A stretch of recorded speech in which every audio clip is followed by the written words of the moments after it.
Greetings, Enchantress. It is I, Enchantress Shane, and I am here with a little bit of a beachy, greasy look, um, because I'm here to talk about under-earning and undervaluing yourself. And as you can tell, as I sit here in my beach house, in the middle of the day, on my plush Angora pillows and everything that I love around me, I wish you could see my whole house, which you see a lot of it, is that I wasn't always this way. I was not always appreciating and seeing my value and loving myself. And actually, it was quite the opposite. I was in severe hatred of myself. I couldn't imagine why anybody would want to be my friend.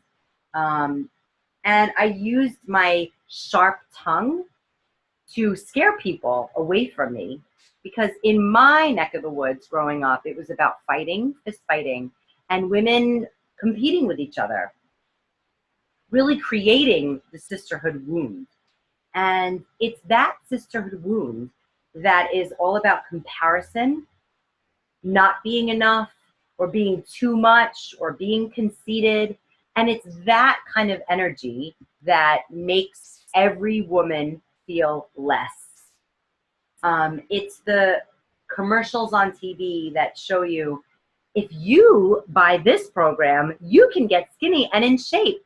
And then they show you a picture with like a hunky bohunk man, as to say, like, if you're or late infomercials about having hairy face and like what it looks like if you have hair on your face, then you're really lonely.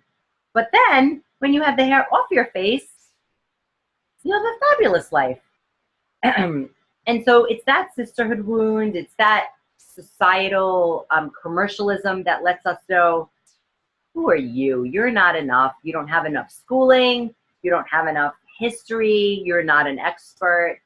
That keeps you undervaluing yourself. And so whether you have a business or not, I work with a lot of women who are looking to increase their self-worth. And oftentimes they form a business out of what they're learning. But the other truth is, if you're undervaluing yourself, that means you're probably getting paid very little. That means you're probably not taking days off when you deserve them, when you're sick or need a mental health day. That means that your significant other maybe is treating you a little bit shitty, or that you don't even think you can have a significant other because you're not worth being loved. And so I am here to take a stand for those of you who think that you can hide in the back of the room, or that nobody actually will really miss you if you're gone, or that people don't remember your name because you're not memorable. You become memorable when you decide you're memorable. Not that long ago, I had a woman come up to me. Actually, she didn't even come up to me. We were in this eatery together, and I was staring at her because something about her looked really familiar, but she has all different colors in her hair and different braids and jewelry, and she's kind of a shapeshifter. I didn't recognize her, but I kept looking at her. And there was a moment where she looked up at me and looked down, and then I was like focusing on typing. I was co-working, but something about her was drawing me to her, and I didn't know what it was. And then at the end of whatever she was doing, she got up, and I looked at her, and I'm like, oh shit, it's this girl. So I said, hey, nice to see you. And she's like, you never remember me. And I was like, oh, I felt like I was punched in the heart. And I didn't even think about what to say, but I said to her, like, wow, it must be good that you said that out loud. And then she walked away in a huff. And it struck me, because when I was younger, I felt like nobody remembered me. And I believed it. I was like, I'm just Shane. I'm just like a dorky idiot who wants me around. And so she felt that I didn't remember her. And she said, I never remember her. So there must have been other times where we were in the same space and I didn't say hello to her. I felt it wasn't my fault. I also meet a ton of people. And wouldn't it be nice if she had said something to me? But that takes a lot of courage. And that's what I work with women on. It's the courage to speak up in moments where you might feel dissed. You might feel stupid. You might feel corny. You might feel, like forgettable. And so your undervaluing yourself leaks out into all arenas: love, money, romance, family, any kind of relating, communication for sure, the way you dress, who you show up with, and your weekend plans. All of that and more.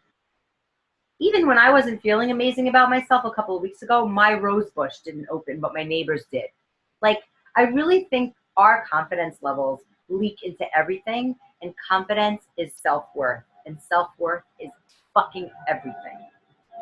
So my practice for you, very simply, is to keep the mantra in your head: I am loving and lovable. And I get this from Louise Hay, who I love so much. So all day long, especially when you have those thoughts that are like, I'm so fat, I'm so ugly, nobody knows me. Stop those thoughts. I am loving and lovable. And the cooler thing is, to add on to that, is when you notice the negative thoughts come up, to physically step to the side and say out loud, I am loving and lovable. Or say it in your head, I am loving and lovable. Extra challenge, if you say it to somebody in a sentence, when they're like, oh, what are you doing later? I don't know, but I'm loving and lovable. Like, find a way to insert it in your daily dialogue. All right, this has been your enchanting moment with me. I encourage you to sign up for the Awkward Academy. You can get my free online challenges and courses, and there's some paid ones up in there too. And have an enchanting rest of your day. Bye-bye.